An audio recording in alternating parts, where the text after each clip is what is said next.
2-2,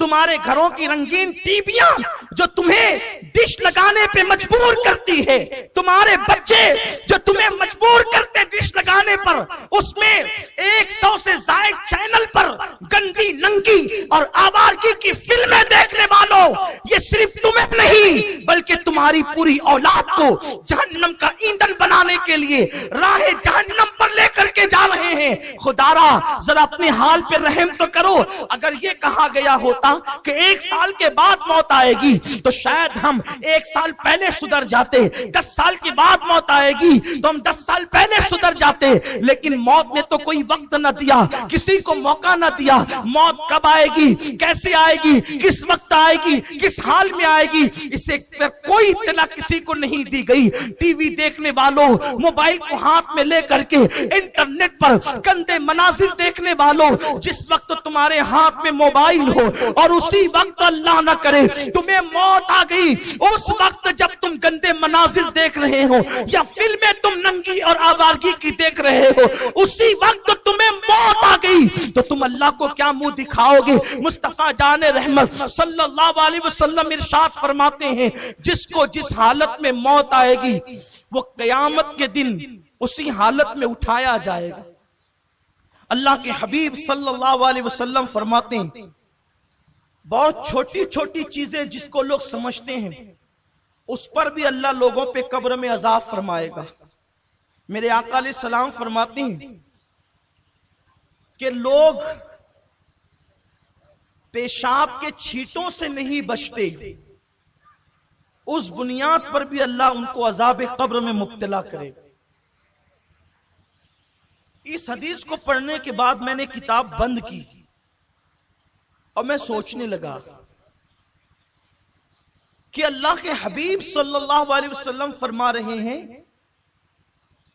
کہ اگر پیشاب کے چھینٹے پیروں پر آئیں اور لوگ پیشاب کے چھینٹوں سے نہ بچے تو بھی اللہ ان کو قبر کے عذاب میں گرفتار کرے گا۔ پیشاب تو اپنے پیٹ سے نکلی ہے، اب سے اپنے پیٹ سے نکلنے والی گندگی، اپنے پیٹ سے نکلنے والی غلاظت، اگر ہم اس سے نہ بچیں تو اللہ عذاب قبر میں گرفتار کرے گا، عذاب قبر میں مبتلا کرے گا۔ اور قبر کا عذاب کیا ہے؟ کفن چھین لیا جائے گا، جسم کو قبر کے کیڑے، سانپ اور بچھو کھائیں گے، پوری قبر کے اندر آگ بھڑکا دی جائے گی۔ یہ عذاب قبر کی ہلکی سی جھلک ہے۔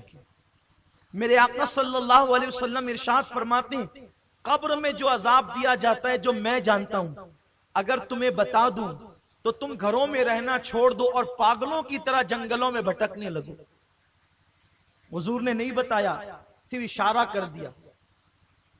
اس کا مطلب یہ ہے کہ آقا جو جانتے ہیں وہ کوئی نہیں جانتا، اور یہ بھی میرے رسول کی شان کی بات ہے۔ حضور وہ سب کچھ جان کر بھی لوگوں کے درمیان محلے میں انسانیت کی حیثیت سے ہے۔ اس کا مطلب حضور کی عقل اور اپنی عقل دونوں برابر نہیں ہے۔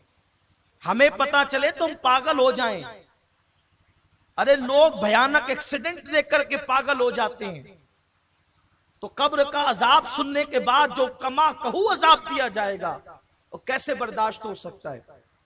تو اللہ کے حبیب صلی اللہ علیہ وسلم فرماتے ہیں، اگر میں تمہیں بتا دوں مکمل طور پہ کہ قبر میں کیا ہوتا ہے تو تم ایسے گھلنے لگو گے جیسے نمک پانی میں گھلنے لگتا ہے۔ تم اپنی جگہ پر سلامت نہیں رہ سکتے، گھل جاؤ گے تم۔ وہ قبر ہے جسے دردناک عذاب کے حوالے سے اللہ کے حبیب علیہ الصلوۃ والتسلیم نے بیان فرمایا ہے۔ تو ایک معمولی سا عمل جس کو ہم کہتے ہیں پیشاب کے چھینٹوں سے نہ بچنا، یعنی کھڑے کھڑے کچھ لوگ پیشاب کرتے ہیں تو پیر پہ چھینٹے آتے ہیں، کچھ لوگ بیٹھ کر بھی بے احتیاطی سے کرتے ہیں تو بھی پیشاب کے چھینٹے آتے ہیں۔ تو پیشاب کے چھینٹوں سے نہ بچو تو بھی انسان عذاب قبر میں گرفتار ہوگا۔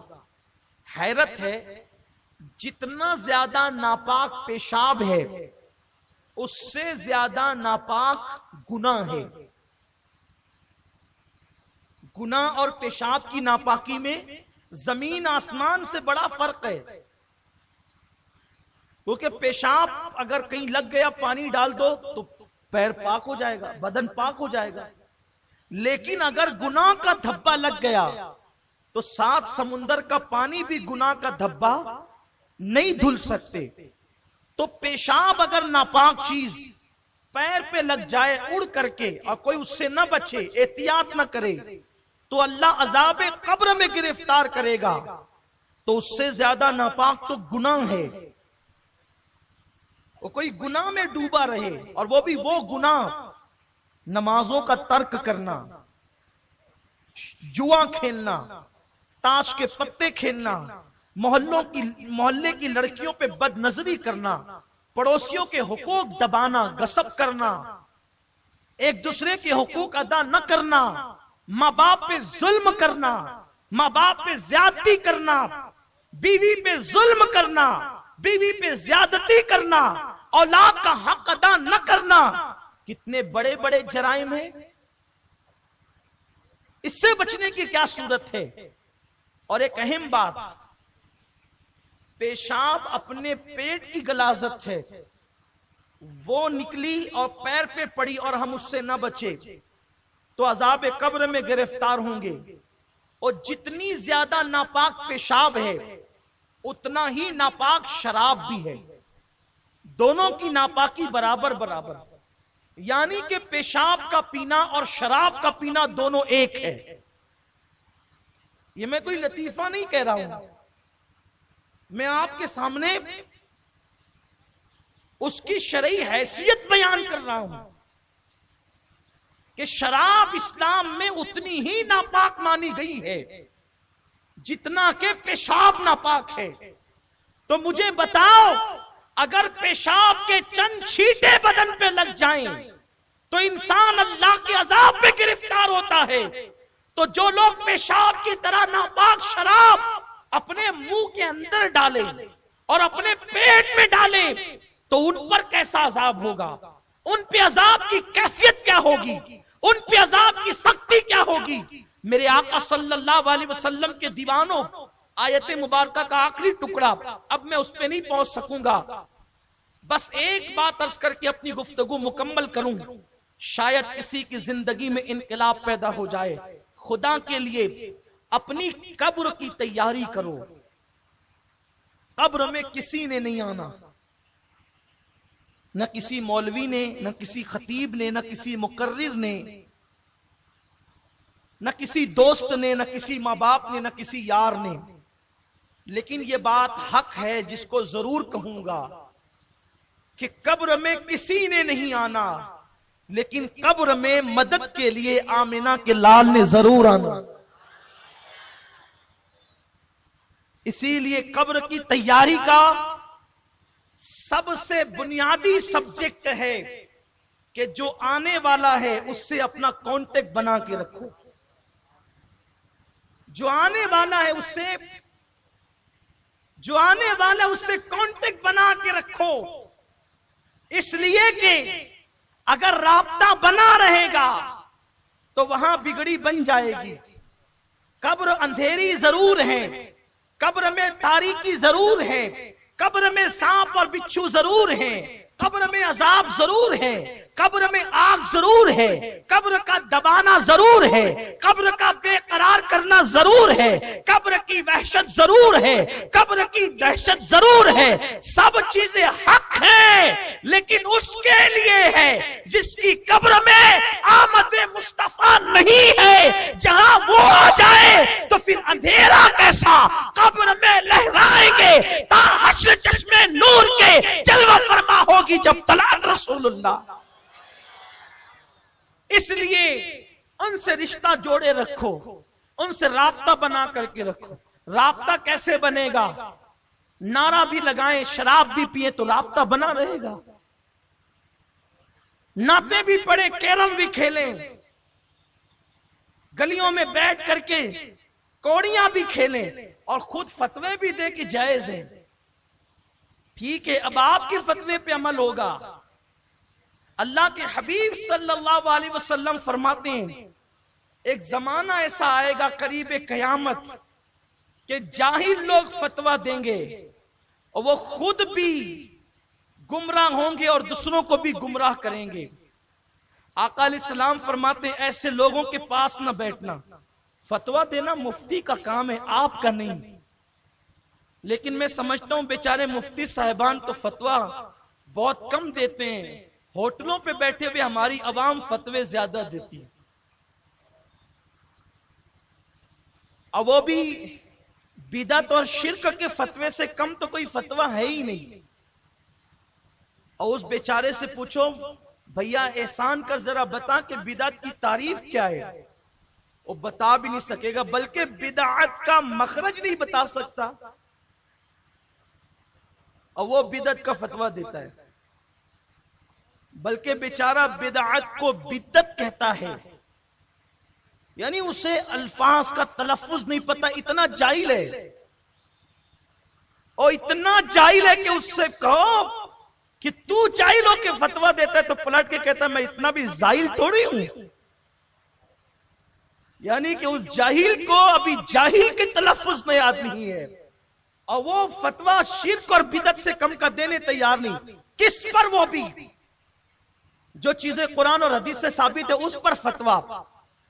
کھڑے ہو کے سلام پڑھنا بدعت، فاتحہ دینا شرک. کہ یہ کام آپ کا ہے ہی نہیں میرے بھائی، تو عوام میں سے ہے، اپنی اوقات میں رہے. لوگوں نے تختہ مشق اگر کسی کو سمجھائے تو شریعت کو سمجھائے. ہر عوام میں کرسی پہ بیٹھنے والا کلینک کھول کے بیٹھتا ہے کہ چلو آج ہوٹل پہ بیٹھ کر کے ایک چائے پیئیں گے اور ساتھ ہی کسی ڈاکٹر کی بیگ بھی لے کے بیٹھیں گے، جو آتا جائے سوئی لگاتے جاؤ، انجیکشن لگاتے جاؤ، ٹیبلٹ لیتے جاؤ. نہیں ہوگا ایسا. ہو سکتا ہے، ہنسنے کی بات نہیں، ذرا غور کریں. ہو سکتا ہے، نہیں ہو سکتا. لیکن جب کہ کوئی غیر ڈاکٹر اگر سوئی لگا دے تو بولو خطرہ کسے ہے؟ بولو جان کو خطرہ ہے. غیر ڈاکٹر ٹیبلٹ دے دے، خطرہ کسے ہے؟ بولو جان کو ہے. تو جاہل لوگ ہوٹل پہ بیٹھ کر ڈاکٹر کا کام نہیں کرتے، جاہل لوگ ہوٹل کی کرسی پہ بیٹھ کے وکیل کا کام نہیں کرتے، پھر جاہل لوگ ہوٹل پہ بیٹھ کے مفتی کا کام کیوں کرتے ہیں؟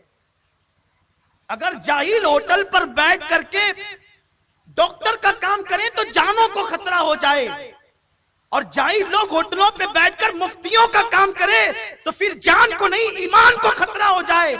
اس لیے اور سنو، مفتی کون ہے کس سے پوچھا جائے؟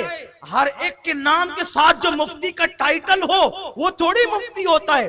ورنہ ہم نے تو کشمیر میں ایک عورت کے ساتھ مفتی کا سرنیم پڑھ کے میں نے ایک ساتھی سے کہا یار یہ عورت کتنی خوش نصیب ہے کہ مفتی بن گئی. تو میرے ساتھیوں نے ہنس کر کے کہا سید صاحب وہ مفتی علم کے اعتبار سے نہیں ہے بلکہ اس کا سرنیم ہے. میں نے کہا یا اللہ، مفتی بھی سرنیم ہوتا ہے؟ تو ہر ایک کے نام کے ساتھ ٹائٹل مفتی کا لگ جائے، علامہ کا لگ جائے، مولانا کا لگ جائے، اس سے نہیں پوچھ سکتے فتویٰ. قرآن سے پوچھو فتویٰ کس سے پوچھ سکتے؟ تو قرآن کہتا ہے فَاسْأَلُوا أَهْلَ الذِّكْرِ إِن كُنتُمْ لَا تَعْلَمُونَ. انہی سے پوچھو جو اہل